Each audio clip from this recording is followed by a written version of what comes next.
Thank you, Maddie. Welcome to today's special episode where we are celebrating a remarkable milestone in funeral service consulting. I'm joined by Jake Johnson, President and CEO of Johnson Consulting Group, as we commemorate their 25th anniversary. Founded by Jake's father, Tom, in 2000, Johnson Consulting Group has become the premier expert in funeral and cemetery service, offering more than 600 years of combined funeral service experience. And they've built an outstanding reputation on partnering with business owners throughout every stage of the business life cycle, whether that's growth, succession planning, or taking a business to market. Jake, it's wonderful to have you here today and celebrate this incredible milestone and share the story of Johnson Consulting Group's journey. Welcome. Thank you very much. I appreciate it. That was a nice intro. So I don't think I have anything further to say. You've covered everything about Johnson Consulting. Thank you. You deserve that rousing introduction. And I want to start at the very heart of this celebration. As you celebrate Johnson Consulting Group's 25th anniversary, what would your father, Tom, be most proud of seeing today? I think he likes my father loved this profession and his friends. And I was blessed to have an interest in it early on and to meet a lot of them and some of them on this call. And so I think it was an exciting thing for him to see that those relationships continue with what he built and to what we have today.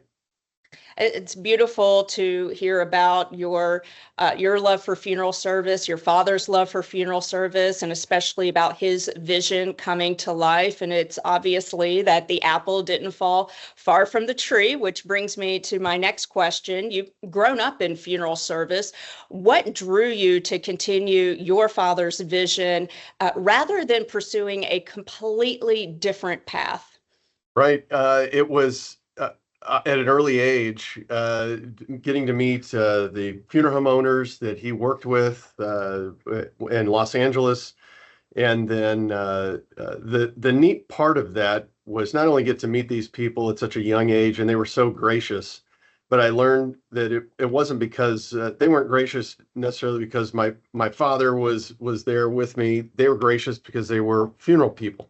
And I'm like, wow, well, these are cool. These are cool people. I want to know more about this. And so that's exactly what I did. And it's been awesome ever since. I mean, that you run into a funeral professional in their town and they know lots of people. And so it doesn't take you long when you get in this business to if somebody says, well, I live over here in this part of the world, you just kind of know somebody that lives close to there. So it's, you get to learn a lot about towns and across the US and people that know them very well.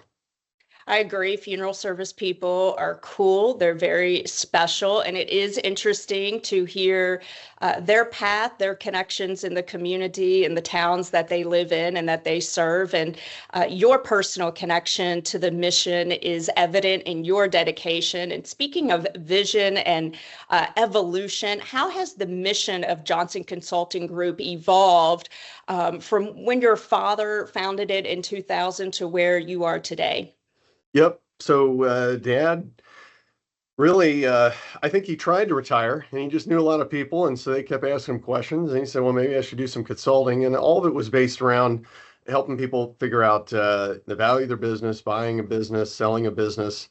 And so that was the start of it. And as we grew and some of the opportunities that we had to sell lots of funeral homes back to former owners is like, SCI was kind of, eliminating some of those businesses from the portfolio and others.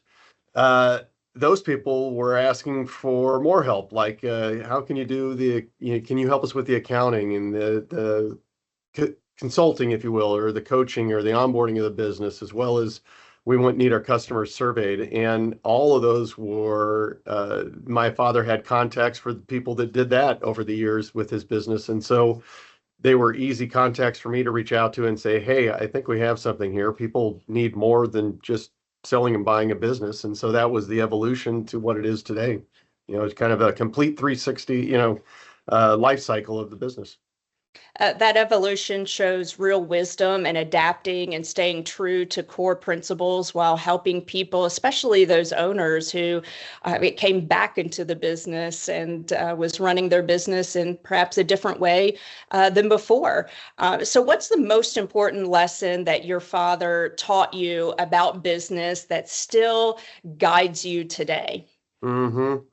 It's a lot of it that resonated with me was the follow-up, saying what you're going to do. If you don't know the answer, don't make it up. Ask the question, learn from that, and that has been very important. I'm always you can we all know and examples in our lives of people that we reach out to them and we know they're busy, but somehow they find a way to reach back to us and follow up, and they don't forget. And that's pretty valuable. That's invaluable, really. I mean, and we have people like that within Johnson Consulting. And so, the feeling you get when you have people like that within your organization is that you assign them something and it's handled. You don't need to follow through. It's going to be done, and Dad was very good about that. So.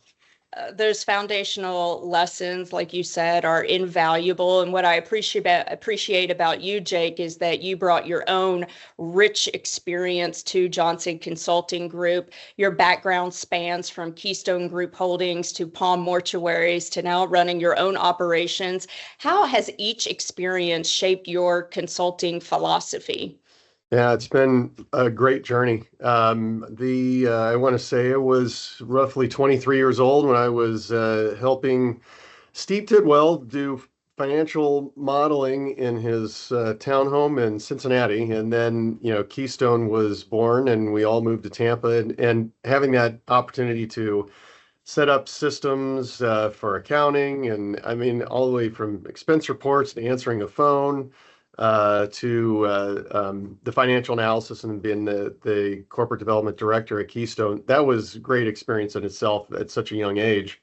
And then to be able to, for me, it kind of solidified my interest in the funeral profession. And so I wanted to know the boots on the ground part of it. And I was given that opportunity at Palm Mortuaries, which was really a good experience.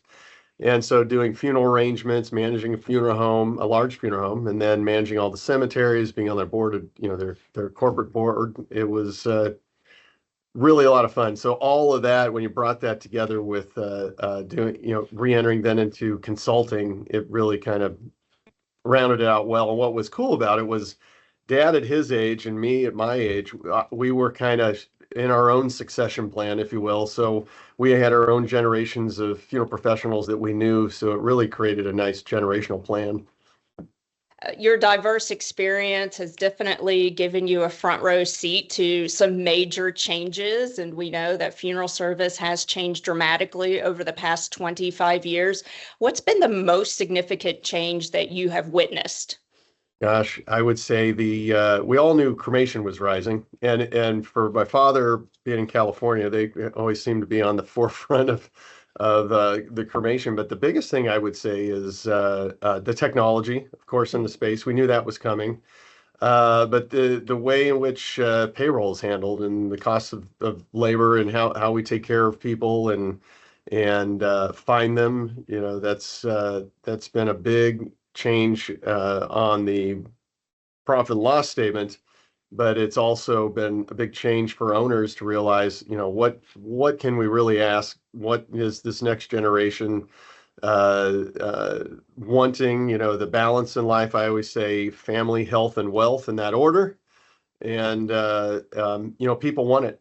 And there's so much exposure. The one thing that was outside of our industry that just affect every industry is just social media and the internet and what's available. And when you see so much of what's available out there, you tend to be a little more selfish about what you want in life, which you deserve, quite frankly, to be that way. So we got to figure out ways to adapt, which I believe the good businesses are. So.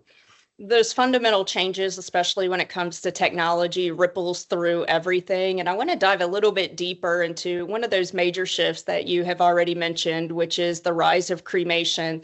How has the rise of cremation and changing consumer preferences impacted the funeral homes that Johnson Consulting works with?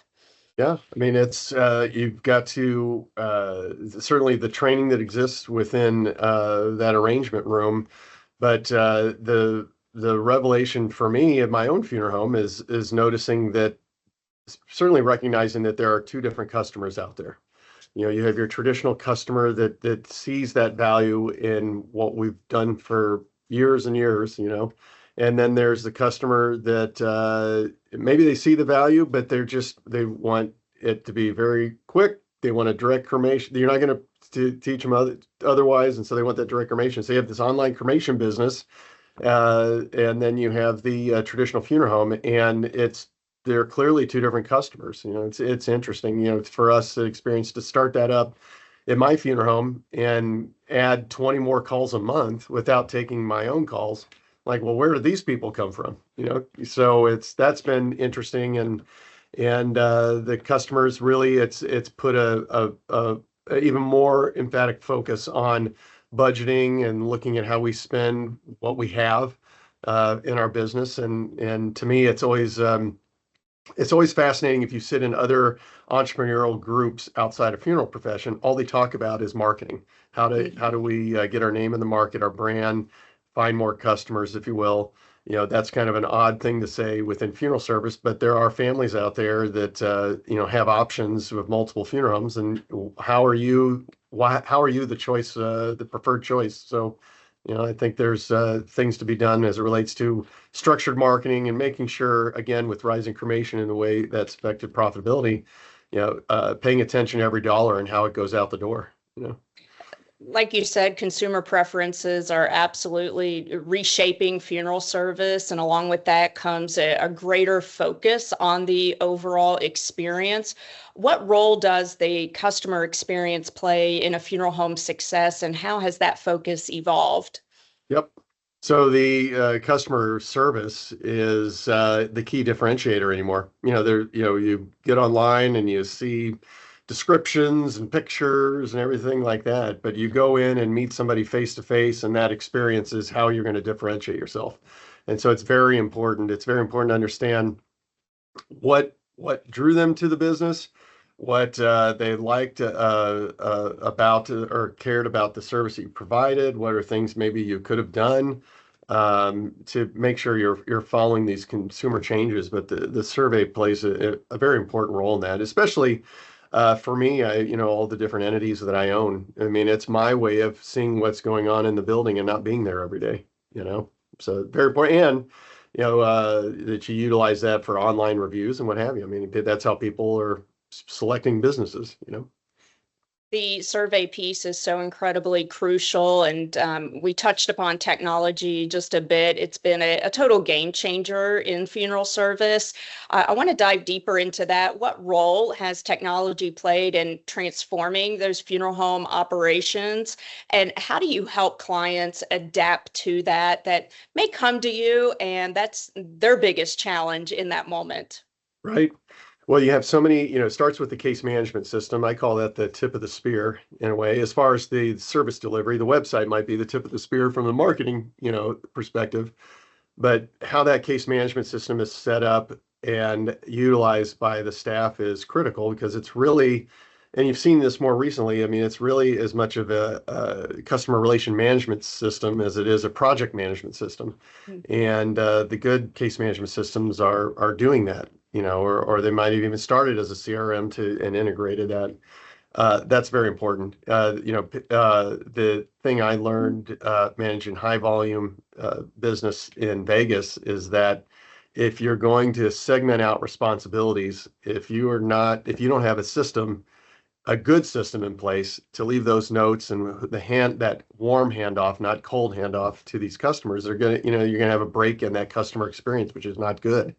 So, I mean, that part of the technology is very important. The other part is then the back end component of it. And, you know, our accounting has grown a lot because of the plug-in needs that can be very complex, although we've perfected them with all the case management systems. And that's knowing that whatever you're doing on the front end, on the back end, you're able to reconcile that with the cash and get a financial statement. A lot of people that they can be, the system can promise that it does it, but it's not off the shelf. There's things that need to be done to set that up right. So. Now, another major force reshaping the landscape is consolidation. How has the increasing consolidation in funeral service affected independent funeral providers, and what strategies do you recommend for funeral homes staying competitive? hmm Well, a good private funeral home is always going to be competitive in their market against somebody who's not, a faraway owner, if you will.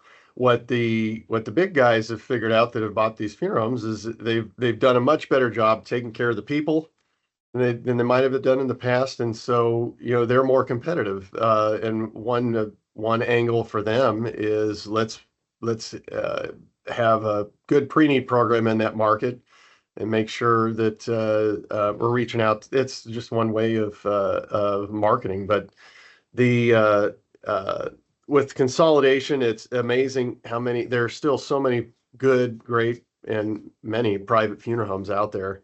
And the big thing that's giving them an edge that they didn't have before, again, is the technology. The bigger companies, it's more they can afford it. And the smaller companies, it was kind of tough maybe to have these tools at your fingertips, but now it is. And so you got to use that. I think I think about it in my own market for my funeral home. I have to have an active pre-need program because I know the other guys are, and if they're signing up my families, that's not a good thing for me. So, and it's a proven statistic that pre-need will increase your average sale. So, if done right. So, I mean, I think that's very important as well. But, being out, it's kind of like a small business 101. Be out in your market, be comfortable with being uncomfortable and meeting people and letting them know that when that time comes, you're going to take care of their family. We see consolidation play out in the acquisition market as well. What trends are you seeing in funeral home acquisitions and sales right now? hmm so it was very busy during COVID, and as with the case counts that corrected, so did mergers and acquisitions. I saw this in 2000 to 2004 really slowed down because the expectations got so high, and the consolidators got a little more choosy on where they wanted to buy, and so there was a slowdown. So, but there is what do they say? Over 50% of the funeral homes out there have to will have a succession within the next 5 to 10 years or something like that. So, there's going to be a lot of that going on, and that's why I always say, creating your succession plan, it never can start soon enough. Whether that's hopefully with your staff, key employee, family members, and if not, what are you doing to set it up so that somebody from the outside can come in and not see it as an issue which impacts value. I would say, the value is the crossroads of opportunity and risk. So you lower the risk and there's good opportunity well in the future, you're going to have a good succession plan. So Succession planning is one of Johnson Consulting Group's core services and specialties. What are some of the biggest mistakes that you see funeral home owners make when planning their exit strategy? Yep, not planning soon enough is quite frankly one of the bigger ones. But I think that every funeral business should have a valuation done, and they should have a business assessment done. They should look at what are the areas that there are opportunities for improvement. We all have them. I have them in my own funeral home, and I'm a consulting company. And the reason is you can't do it all. There's so much. And so you put together a plan, in form of a strategic plan, understand where your value is today. What's that strategic plan look like? What are the things we can do without sacrificing what we really need to do, which is take care of families? And then how do we hold ourselves accountable to get that done? And if, it's not, like I say, it's never too early to start. And the sobering fact about it is that if you wait and we just give you the valuation for the succession plan, either to a third party or internally, whatever that value is, whether you like it or not, it is what it is.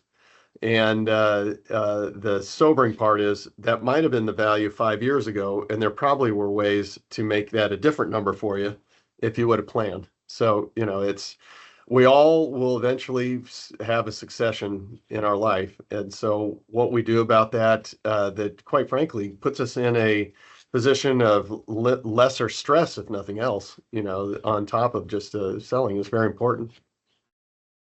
So if waiting too late is the grave mistake in all of this, in looking at a family-owned funeral home that has been family-owned for generations, when they start that succession planning, what are the unique challenges that they're going to face during that process? hmm So it's looking at payroll is a big piece of it, so depending on the size of the business, the person that's considering this is the chief bottle watcher, dishes, and makes the food. Well, it does everything. And so, how do we find ways to start integrating some of those roles into others as best as possible? And that might even involve creating relationships with a funeral home in the next town or whatever, and that you have that redundancy, if you will. So, but that's a big challenge. I think the other part is depending on your debt structure and how your lifestyle is. It's a revealing part to see the taxes, and that's an important thing to review as well. And are things proactively you can do to reduce taxes? But what are the net proceeds left over? The big thing that I heard back at Keystone when we were making presentations to people is it's not what you get, it's what you keep. And so knowing what you're going to keep will help you decide on your retirement plan, quite frankly, and then what's going to be left uh, if you're going to transfer to the next generation. Is that we like to run side by side pro formas, as we call them, our budgets. One is basing the value, and the other one's basing how we're going to finance it, because they're two different cash flows. One is determining the value, but one is the available cash flow to run it as an independent owner. So. And I would think the multi-generational dynamics do add such complexity Yep. to these decisions that are being made. And you've mentioned a couple of times your experience as a funeral home operator, and you bring unique insight to the consulting that you provide to Johnson Consulting Group clients. From your own experience of owning funeral homes yourself, how does being an operator help your approach, enhance your approach to consulting other owners? Yeah, I think the first part is empathy.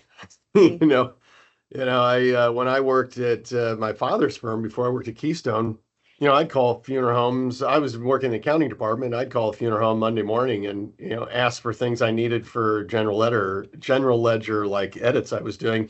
They're like, "Are you crazy? You know what Mondays are like at funeral homes?" And so, that empathy is the first part, but it's really the aha things that I saw working at a funeral home was the family aspect of all of us working together. You know, uh, Anybody sitting around that, you just wasn't frowned. That was frowned upon, of course, and you couldn't do it. Like there's things you got to do, and you might not get lunch, and it's just the way it was. And when you realize that, and then you go through the financial side of it, they're just not names on a piece of paper anymore. I mean, these are people that are working their, off, and they're taking care of these families, and that's their most important objective is take care of those families. So, how do we be sensitive to that? Make sure that while we're trying to monitor benchmarks, and those are important to do, but we also have personalities and families at stake. So. That owner perspective is invaluable. You truly understand and empathize with other funeral home owners. And I want to talk about transformations that you've witnessed over the years. What's been the most rewarding transformation that you've helped a funeral home client achieve? Yeah, I mean, it's some more recent examples. A client that really a lot of acquisitions that they did, and bringing those businesses together was a challenge. There was a lot of different culture. Naturally, there's a lot of different cultures that that had to be brought together on top of different pricing and different concepts, low cost versus traditional. And so, our business consultants stepped in to really do what we're now offering, which is virtual COO services to really just help and actually run these funeral homes for certain, people that are looking for that, where they want more of that balance and somebody like us to do the parts they don't want to do, right? And so that created a transformation in cash flow that increased the enterprise value by over 3 million. And, I can tell you that's not what we charged. So, so it was quite a value increase for our client. Yeah. That's incredible. And I love running into Johnson Consulting Group clients on the road when they've been through the different workshops and conferences, leadership and management specifically, and how they've grown through that and how it's helping them run their business much more smoothly. And something else that I enjoy is introducing my students at Worsham College of Mortuary Science to your book. You wrote the book, Staying Alive in the funeral and cemetery profession. It's part of one of my courses, and I offer an excerpt to the students. And of course, they have to provide some video commentary on your thoughts on the future and the four-peg stool, which is probably the most popular topic in the book that the students, it really resonates with them. What inspired you to write this book, and what are some of your favorite key messages in it? Yeah. So first, like to me, the funeral profession is what I know. I mean, it's coming from Batesville, Indiana. You saw them ship out hospital beds and caskets, and I didn't realize, but also they owned furniture, or I'm sorry, well, they owned furniture, but American Tourister back in the day. So I had carried one of those bags around for a while. And the cool part is, so we are expected to deliver perfection to our families. And that's a tall order, right? We're only human and we make mistakes. And to watch these people in action in a funeral environment, during a funeral, it's just impressive. And so for me, then the empathy and the personalities and how personal these people are with their families and how they are with others, it kind of resonated with me as kind of a giving back, right? As I think as you get older, you want to give back as well. That's part of your life's journey, I think. And so writing that book on my experiences was just part of doing that, and that was a lot of fun to do. I think the biggest thing was sharing what I knew. The four-legged stool approach, it was valuable. Workplace, marketplace, financial, customer service. I mean, you can really bucket it all there. And knowing that, and making it kind of easy read, quite frankly, is that it shouldn't be scary. There's, and make it light and fun, and know that there's people out there that are willing to help, and they're not going to charge you anything, because that's going back to my point. That's what we all do. We all help each other. So, and that trust is humbling. We've received that at Johnson Consulting, and we give it as well. I think the biggest thing for us is that we're just going to make something right if that mistake happens, just like our customers would do to theirs. Your book is a great resource for the funeral service profession, especially for students, and you bring an interesting perspective that bridges traditional funeral service with entrepreneurial thinking. And I believe that your thoughts and how you present the history of consolidation in corporate funeral homes, it is written in a very respectful way. That I think students really appreciate and need to read to understand what has happened before they were born, before they made the decision to enter into funeral service. And I appreciate that portion of your book. Now, as a member of the entrepreneur organization, how do you balance entrepreneurial mindset with deeply traditional funeral service profession foundations? Yep. So early on, I didn't balance it well. Like I was just shotgunning, firing, right, everything. And what I learned a valuable lesson with my own coach that I had. and that was to what the concept of parking lots, right? So how do I put a parking lot of thoughts and then structure time to review that so that I'm just not sending people off in every direction because they have a job to do, right? Either at the funeral home or within my consulting company. And so that was a big lesson for me to take my entrepreneurial mind and make it valuable, but controlled. I'll say it that way. So an environment, and then have like any organization, have the people under you that can execute on it, and take it from there. So. What's been your biggest learning curve in transitioning from working in funeral service to consulting for it and applying what you've learned through your entrepreneurial experience? I think the within our space, creating scalability, requires systems and that product out of a service. And this goes for funeral homes as well. I saw that at Palm Mortuary. Ken Noss, the owner, really had created a product which was Palm from the service, which was him. And for that, he was able to, do 6,800 calls and 2,400, burials and 50% market share of the state, or whatever it was, and not be the person doing all that.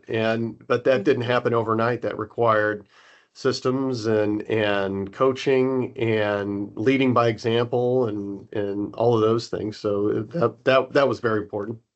Yep. So all of those numbers sound great, and like you said, there was a lot happening behind the scenes to get to that. What are some other ways that you measure the success at Johnson Consulting Group beyond just financial metrics of your business and the funeral home clients you're serving? Yeah, we find, the success in our customer satisfaction, really, it's important to us with keeping in touch with them, following up with them after, finding out, what can we learn from that. And it's kind of like in the funeral business. If you take care of them, they'll take care of you. That's the beauty of this business. They'll tell their friends to call John's Consulting, if you will. So and then, lo and behold, you look at the numbers and the numbers are following that. So it's really the way in which we create our systems and our follow-up. The one book that was a good transformational thing for our company was that Customer Service Revolution by John DeJulius, looking through all of the different customer journeys that are out there, that when customers are in touch with us and who's involved and how do we do handoffs. That has been invaluable. And then having weekly CX meetings, and I was not on ours today, so I missed that one, but those and the driving of the culture beyond what's at Johnson Consulting, but how we are in our daily lives and what we experience, makes it more than just you see the Johnson Consulting logo and that's what you're wearing today. It should be more than that, and that's been a big thing for us. And you've always emphasized, especially in our team meetings, the long-term thinking in your approach, and it truly speaks to your values. And you've made it very known that Johnson Consulting Group, that we're in it for the long run. What does long-term thinking look like in planning for funeral home owners who are looking to exit and the legacy of a funeral home? Mm-hmm. Well, I think long-term thinking is healthy, and I get, I don't know why. Everybody knows me well, knows me. I'm like movie quotes.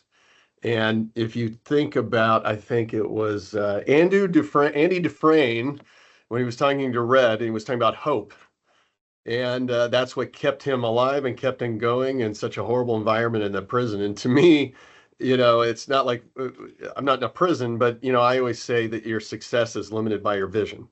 And if you don't create some wild visions, that it can, not that the worst thing that can happen sometimes is that you hit your goals, because that means you might not have pushed yourself hard enough, quite frankly. They're rewarding, but what could you actually have achieved? And the one thing I've learned, I'm 52 now, the one thing I've learned a long time ago was that, there's plenty of available space in our brains to accomplish things we never thought we could accomplish, ever.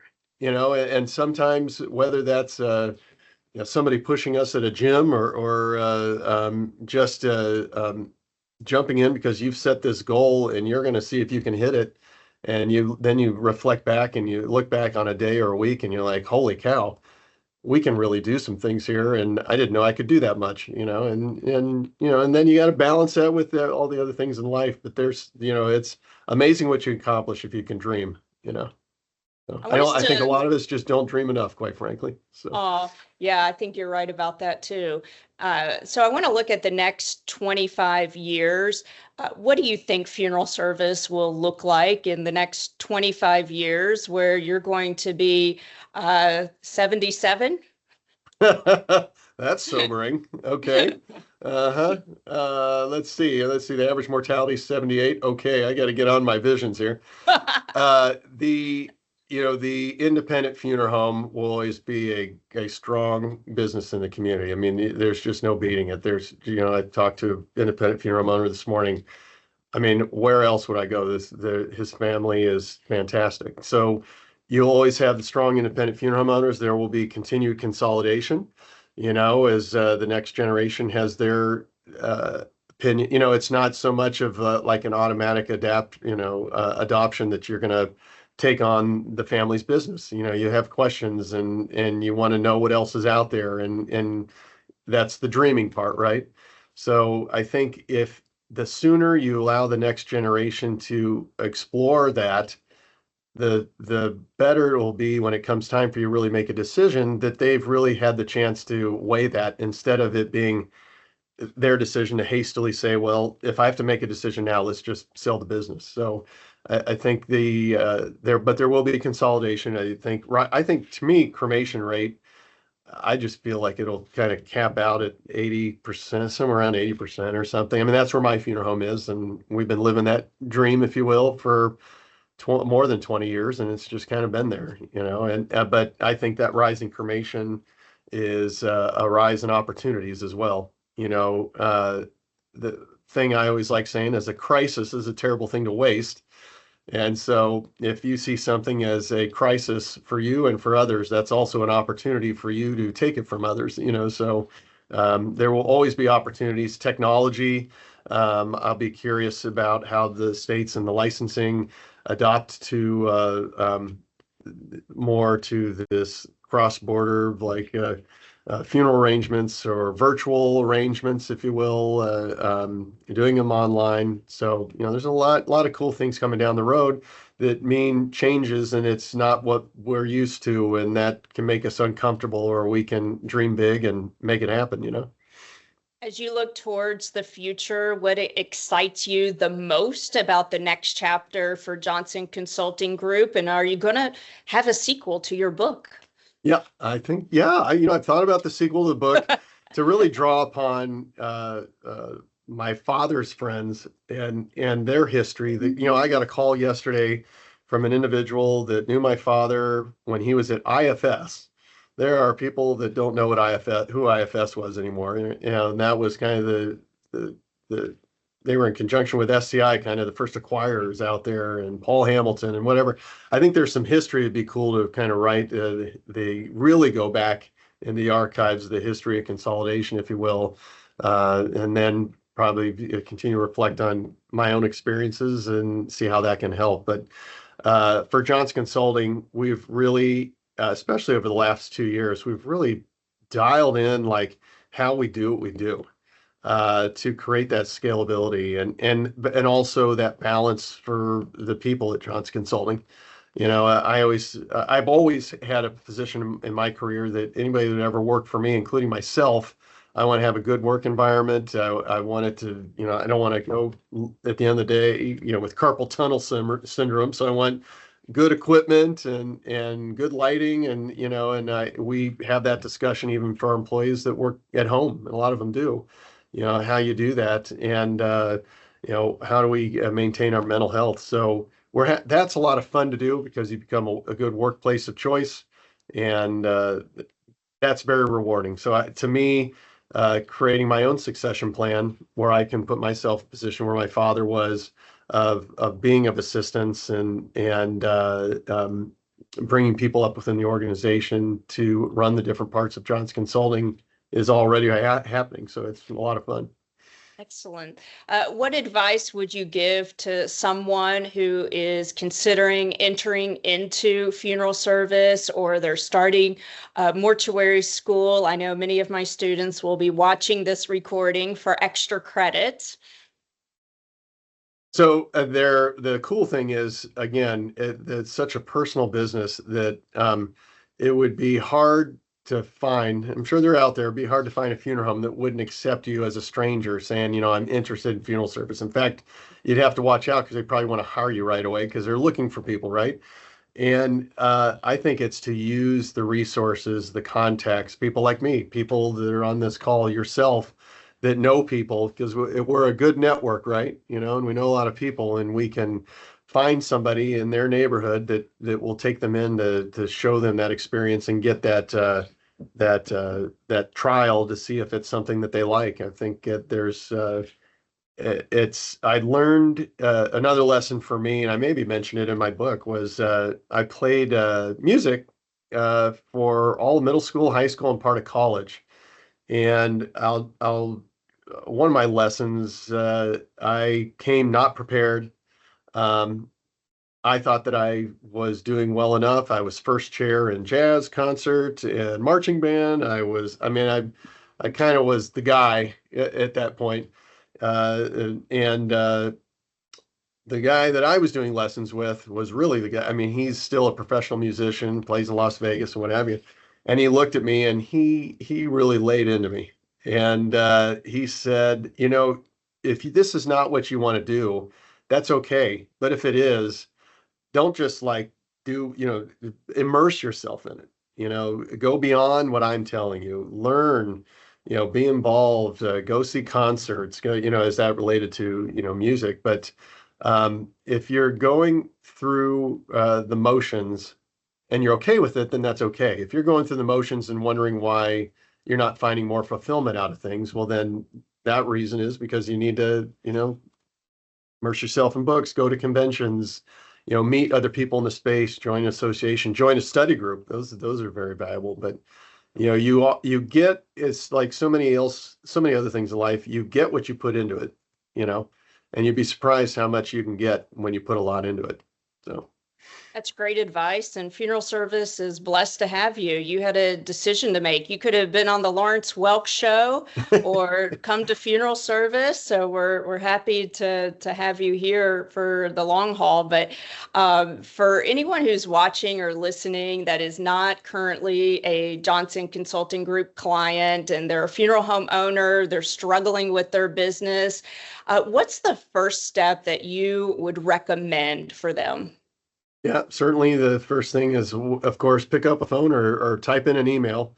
But we're going to set that person up with a discussion with myself or one of our business consultants and really understand and customize what it is they're looking for. Whether it's somebody looking for an internship somewhere to somebody that's looking to, create a succession plan for the next generation. But the simple start really is to take the initiative to make the call and put yourself out there, and going back to my comment of be comfortable with being uncomfortable, because it's very comfortable to not do that and continue on with your day. And then one day you will need to handle one part of this, or you'll finally be frustrated enough, and hopefully it's not too late. But it's pick up and start somewhere. I tell you, I'm the kind of person, I walk by, if it was a neighbor's garage and it was a mess, it's so difficult for me not to go up to knock to the door and try to clean out the garage.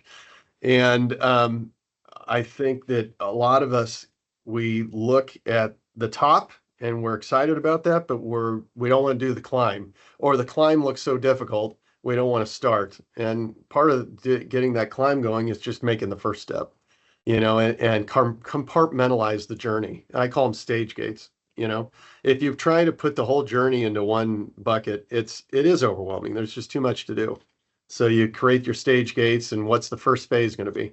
I was coming home from a trip 2 days ago, and let's see, I called it phase 3 on my drive home from the airport. And then phase 4 was then getting my Quicken updated. Phase 5 was doing my laundry. If I put it all together, I'd be like, you know what, I'm just going to sit and watch TV. I don't want to do any of this. So, it's amazing what you can accomplish if you kind of compartmentalize how you're going to get it done. You're right. I do a similar mindset daily, and it's basically 4 phases to my day with that. And when you take that approach, it is way less overwhelming Yeah. when you think about your to-do list and everything that needs to be accomplished in 24 hours. And I think that's great advice. And the longer someone waits to take that first step, the more challenging it will be. And we have tremendous experts from Suzanne Aker to Nelson Tulin, anybody available to assist in any possible way. This has been an enlightening conversation about Johnson Consulting Group's incredible 25-year journey from Tom's founding vision to your leadership today, Jake. And it's clear that the company's commitment to partnering with funeral service professionals throughout their business life cycle has never wavered. And as Johnson Consulting Group enters into the next quarter century, it's exciting to think about the impact that you will continue to have on funeral service professionals and the families that they serve. So thank you for sharing your insights, and congratulations on this remarkable milestone. And I know Maddie would like to give away some copies of your book. We may just be able to get some autograph copies with that. Take it away, the other Maddie. thing I forgot to Yes. mention is that, and it's something my dad was very proud of, and I'm proud to take it on, is his annual golf event that he does. The biggest part of that, it's not the golf, it's really the money that's got raised, and we've raised over $1 million, and all of it's for funeral education. To find those next generation and give them that opportunity financially to do so. And so he was very proud of that. So yeah, I forgot to mention that. Thank you for sharing. All righty, Rooney. Yes. Okay, of course, we always have, to go and spread the love with Jake's book. So I will go and be spinning a wheel here, and then a few participants are gonna go and be able to get copies afterwards. So we'll reach out, obviously. We have your emails to gather your information to send those out. I will start spinning away. Let's see here. All right. Thank you, Maddie, for all your help. And Lacy, you're awesome. So, and thank you for what you do for funeral service. Gosh, I mean, it's another humbling thing to have you involved in helping us and us helping you. I mean, it's, and you've got the same philosophy. So I'm coming up on 25 years. Oof, awesome. Isn't that crazy? It goes fast. It goes fast. It I was truly gonna does. say, we don't have any questions yet, but my thought was it's because everyone's in shock with the fact that Jake's going to be in his 70s in 25 years. Yeah, I'm going to build out a plan on that. I don't know if I'll be climbing mountains, but I'll be doing something. Yeah. And also, very interesting timing. So we just got a comment in the chat from Paul St. Pierre saying, congrats to Johnson Consulting Group. Proud to be a client for 25 years. This is eerily scary. I'm going to share my screen. For my first wheel pick, it was Paul St. Pierre. So I'm sure he already has a copy of your book, Jake. But if you would let me tell you, to go back to the personal nature of this business, Paul knows this, and we both went to Xavier University. I went to Xavier University because Paul showed me Xavier University, and that was from me moving back from California to Batesville for college. And my father saying, I need you to meet, I know this family out of Indianapolis, and the son is a year older than you, but he'd like to show you around at Xavier if you'd like to do that. So there again is like this contact network, and Paul and I have been friends for a long time. So thank you, Paul. We'll do one more spin here before we close out the day. How about that? Let's see here. All right, the next winner we have is Bob Arrington, of Obituary Share, who we love. So Bob, get ready for a signature copy of Jake's book. Congratulations, Bob. All right. Well, with that, I'll pass it off to Lacy to close it out. And thanks everyone for attending once again. Be looking out for your email. This recording will be in there within 24 to 48 hours. Thank you so much, Maddie. And for our audience who wants to learn more about Johnson Consulting Group services or connect with Jake and his team, you can find us online and discover how our 600 plus years of combined funeral service experience can help wherever you are on your business journey. Save the date for our next Johnson Consulting conversation on October the 15th, where we will be joined by Dr. Jason Troyer, world-renowned grief expert. Thank you, Jake, for joining us, and thank you, Maddie, for all your work behind the scenes. Thank you, guys. Bye now.